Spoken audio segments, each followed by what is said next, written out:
Hello guys, welcome back to my channel Nose Media TV. Kana first time yako kuya pano, please subscribe, comment, like. Today I bring you a powerful sermon from Prophet Miracle Paul about kuti don't give up in life. Don't give up. Nyange zvinhu zvikakuomera zvakadini, don't give up. Nokuti Mwari ane maplans mukati muupenyu wako. So I'll play the video, then more pamaona sermon muite zvakanaka. God bless you. Our Bible reading comes from the book of Genesis, chapter 18, from verse 1 up to 15.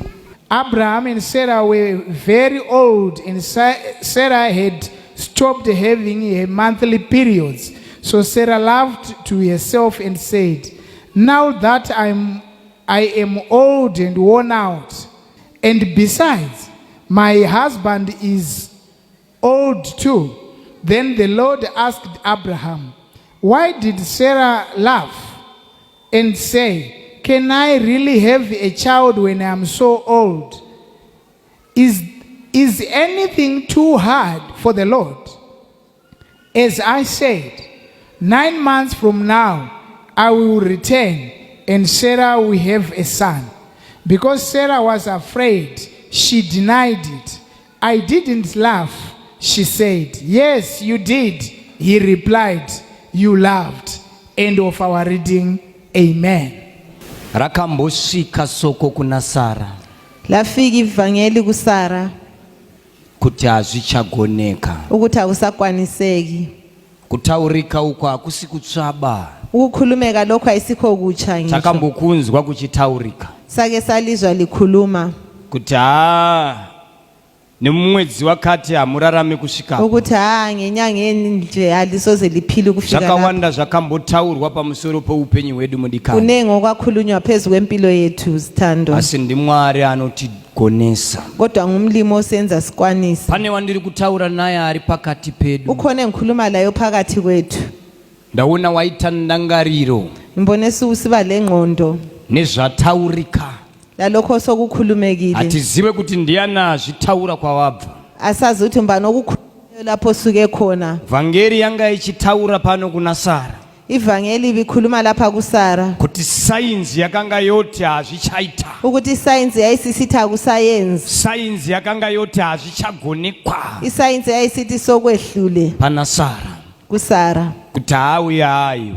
ukuthi halo haya kusayensi. Akanga aitwa rule of. Wayesenzwe rule of. Pavanhu vanoverengwa kuzotakura vana. Ebantwini ababala ukuthi bayathwala abantwana. Science kuna Sara yakanga isisabvuma. Iscience kuSara yayingasavumi. Hallelujah. Zvino handizivi nhasi kuti vari kutaura chii pamusoro poupenyu. Manje angikwazi ukuthi bakhulumani phezulu kwempilo yakho. Dziriko nguva dzakadaro paupenyu. Ikhona isikhathi esinjalo empilweni. Zvekuti kana nguva chaiyo Nomuthi noma isikhathi sibini. nguva yedu iwachi Isikhathi sethu lesiwachi. inenge yakutaura kuti tikanti. Iyabe sikhuluma ukuthi akusayensi. Inenge yakuti hazvichagoneka. Iyabe ikhuluma ukuthi sokwehlule. Hallelujah. Inenge yakuti hazvichadini. Iyabe ikhuluma ukuthi sokwehlule. Dziriko nguva dzakadaro paupenyu. Sikhona isikhathi esinjalo empilweni. Handizive kuti soko iri nderani. Ngingazi ukuthi ilizwi leli ngelikabani. Asi ndati ndiuye ndizoritaura pakati pedu. Kodwa ngithe ngizokhuluma phakathi kwethu. Aripo mazuva tichifamba paupenyu. Akhona amalanga sihambe empilweni. Zvekuti nguva ukatarisa nguva. Ukuthi ungakhangela isikhathi. Inenge ichiti uya haacharorwa. Iyabe ikhuluma ukuthi lo kasayensi. Inenge ichiti uya haachabata mwana. Iyabe isithi lo kasayensi. Inenge ichiti uya hana chaachazobura. Uthi lo akusezo Inenge ichiti pana uya hana chichazobuda paari. Iyabe ikhuluma ukuthi lo akulokuzaphuma Ili nguva yedu iyi. Isikhathi sethu. Hallelujah. Yakasvika nguva pakudaro. Yafika isikhathi esinjalo Pana Sara. kuSara Kuti ukuthi nayewo paakanzwa vatumwa vaMwari la yazwa khona isithunywa zikamlimi vari mukati mechivanze chekwake engale ngaphandle kwemguma vachitaura kuti nenguva ino gore rinouya bekhuluma ukuthi ngalesi sikhathi ngomnyaka ozayo achazvitakura mudzimai wako uzazithwala umkakho. Wakatarisa ruoko rwake akaona rwaunyana unyana. Wakhangela isandla sakhe wabona sesichwapeni. Ndokubvanzwa chibereko chake chisabvuma.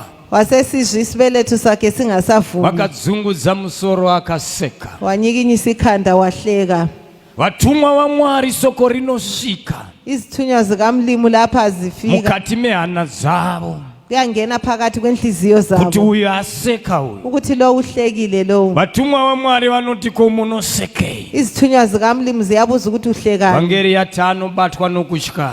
Kuthiwa uyabanjwa lokwesaba. Anoti kwete ini changamire. Uyathi hatshi mina nkosi Ini yami. handina kuseka. Mina nzange ngihleke. Unoramba kuseka kwake. Uyayala ukuhleka akwenzileyo. Hallelujah. Pane wandiri kutaura naye handizive kuti ndiani. Ukhona engikhuluma la ngingazi ukuthi mbani. Takambozvinzwa izvi zviri sakuzwa kunetsa. lokhu okuhluphayo. Takambozvinzwa. Sake sakuzwa. Takambozvinzwa zvipikirwa izvi. Sake sakuzwa kukhulunywa. Takambozviudzwa zvauri kunzwa izvi. Sake sakuzwa okuzwayo lokhu. Takataurirwa isu kunzi hafa akafamba ukuthi nemota. halo kasoze ahambe ngemota. Usavhunduka masoko aya. Ungethuka amazwi lawa. Nekuti ini ndimire pano ndakambomanzwa. Ukuthi mina ngimi lapha ngake ngazwa. Nekuti ini ndimire pano ndakambomataurirwa masoko aya. Mina lapha ngake ngatshelwa amazwi lawa. Hallelujah, hallelujah. Pana ari kundinzwa. Ndati usavhunduka soko rasvika pauri. Usavhunduka zviri kurehwa namamiriro ekunze. Usavhunduka zviri kurehwa navavakidzani. Usavhunduka zviri kurehwa nefamily yekwako. Takambozvinzwa izvi. Kana yekwandakaberekwa family yakambozvitaura. Ikati hana chaanoita paupenyu. Kana yekwandakaberekwa family yakambotaura. Ikati uyu hafi akaita kanaka 1 room uyu. Usavhunduka izvi. Ndati usadini.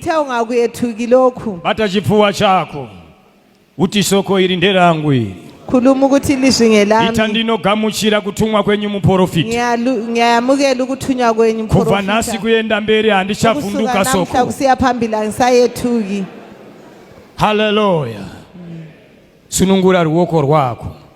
Wandinzwa zvandiri kureva here. Uzvile ine ngikukhulumileyo. Ndati takambozvinzwa. Ngithe sake sakuzwa. Tichitaurirwa kunzi hararame kusvika mangwana. Sitshela ukuthi kasoza tichitaurirwa kunzi hararame 5 years uyu. Kuthiwa khona kaphili kwa 5 years. Takambozvinzwa izvo. Sake sakuzwa lokho. Hallelujah. Wazvinzwa here? Uzvile yini? Takambodini? Sake sakuzwa. Stand up.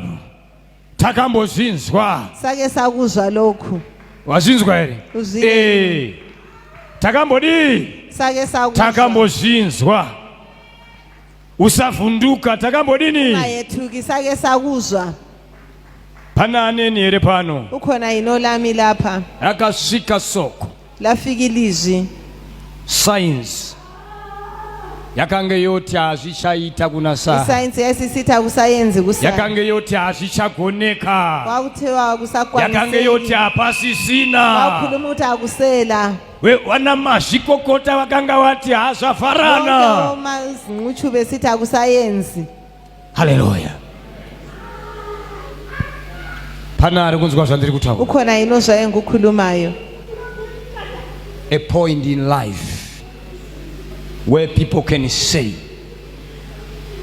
you will not do or you shall not do anything. There is a point in life where people will take you as useless, where people will see you as nothing. There is that point in life where people think that you will die a nobody.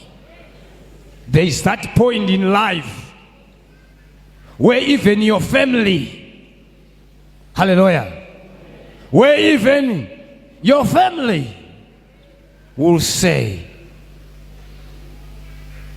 nothing shall come from him, nothing shall come from her.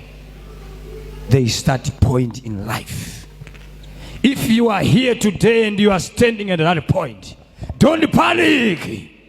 I have been there. Hallelujah. Pana anonzwa kushumira kwangu.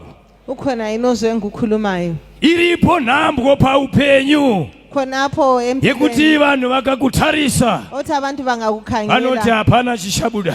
bayathi akulokuzaphuma Iripo nhambwe paupenyu sikhona isikhathi yekuti hama dzikakudongorera ukuthi isihlobo vanorovana maoko kuti bayashayana izandla vachabatei kwava. bakhuluma ukuthi Usavhunduka iwe, ungayethuki wena takabva mazviri izvi. sasuka kukho Iyeni ndimire pano ndakaiona nawi. bonayo lapha Handisi kungotaura pakuparisa, angikhuluma asi ndiri kutaura pakuziva kwangu Jesu. angikhuluma lokwazi Haleluya.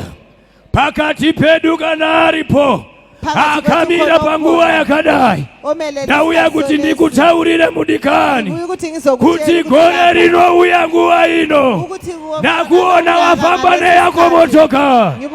Haleluya, haleluya.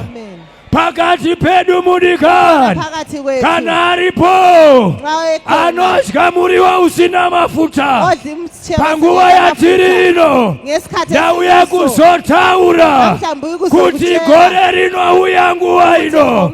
Ndaona waverengwa pakati peshoroma. Haleluya, haleluya.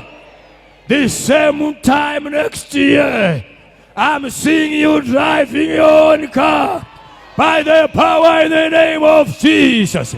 The same time next year I'm seeing multitude of people coming to your church, pastor, by the power in the name of Jesus. Hallelujah. Pana ari kunzwa zvandiri kutaura. khona inozve ngukhulumayo Ndinoziva kuti pane achandiseka pakushumira kwangu, achitarisa paakamira nhasi, nekuti kana Sara akaseka vatumwa vaMwari akati ino nyama ino ndiyo here ingazobata mwana. Ndiri kutaura iwe, ndati gore rinouya nguva imwe chete, ndakuona watenga yako imba. Ndiri kutaura iwe, ndati gore rinouya nguva imwe chete, ndakuona wafamba nendeke. Haleluya, haleluya. Pana anonzwa here kushumira kwandatumwana. Haleluya, haleluya.